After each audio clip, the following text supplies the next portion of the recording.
4G Music Plus TV. A danna mana subscribe sannan a danna ƙararrawa. Kada dai ku manta, kuna tare da 4G Music Plus TV.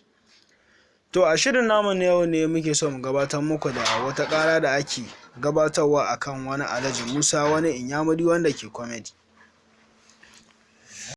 A kafa ta yaɗa labarai wato Facebook, Hassan Bingo Dahir Dr. Muhammad BUK Bamba Fans sun shigar da ƙorafi akan wannan mutumi mai suna Alaji Musa wanda yake comedy. So daga Abdullahi Santos Sistina ya ce mun faɗa kuma mun sake faɗa, muna tunatarwa.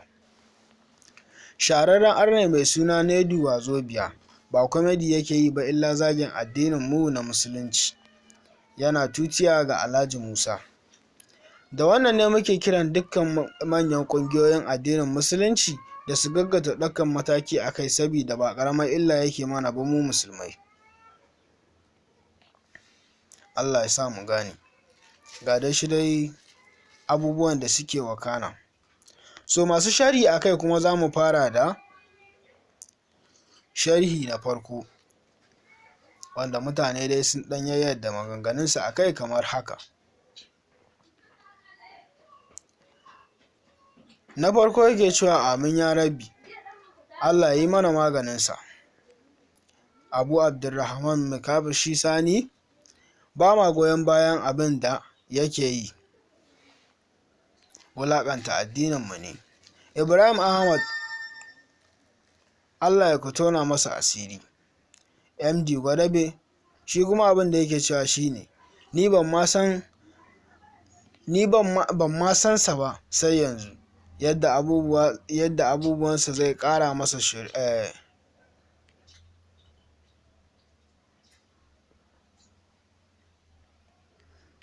to wannan dai shine abin da yake wakana. Muhammad Sani Adam yake cewa wannan haka yake. Usman Abdulhamid kuma yake cewa wannan gaskiya ne wallahi.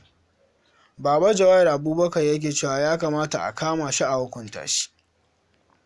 Yayin da Usman Gala yake cewa wannan haka ne, Allah ya tarwatsa mummunan niyyarsa akan al'ummar Arewa domin addinin Musulunci. Aisha Abubakar yayin da take cewa Allah ya yi mana maganinsa. Muhammad Jazuli ga ta bakinsa shi ma, gaskiya ne wallahi, gaba ɗaya hankali ma bai gagare shi ba. To anan muka kawo ƙarshen shirin. Kada dai a manta a danna mana subscribe sannan a danna ƙararrawa kamar haka.